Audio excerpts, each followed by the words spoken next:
Welcome to Gardening at 58 North. Today I'm unfortunately going to have to throw out my basil plant here because it's finally succumbed to several diseases. It seems to have powdery mildew, which is not one I've seen before in basil, but looking up at the symptoms online, that seems to be what this might be. And there's also possibly some thrips. See underneath here, this is where I think the powdery mildew is.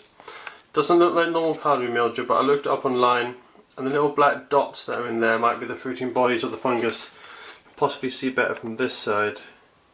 As I say, I haven't come across this before, but the whole plant has become weaker and weaker, and even some of the new fresh growth now, as you can see here, is starting to die off. So I'm going to cut my losses and throw this. It also seems to have passed something. It's also got a few aphids and thrips on it as well. And even my coriander plant here has suddenly started wilting and doing badly. And on closer inspection, it's also got thrips, aphids, and possibly mildew, but I'm not sure about the mildew, but certainly thrips and aphids.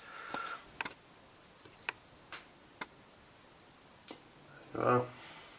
So I'm unfortunately going to have to throw out this coriander plant, which was actually really healthy until about 2 days ago, and this basil plant. So the basil plant I've had, it's actually probably 10 months old now, maybe 8 months. It was my flatmate, started off only about that tall, so you can see it's grown a huge amount.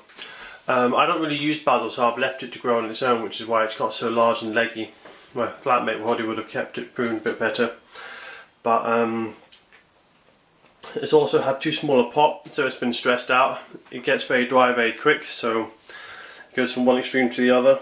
I have to water it twice a day, sometimes 3 times a day, because it's so thirsty and the pot's so small. It doesn't give enough water, so that's stressed it out. It's also stressed out because it's quite old now. I mean, basil is normally grown as an annual, you don't normally have it this old, so I'm lucky it hasn't flowered yet, but it's just really getting to the end of its life, I think.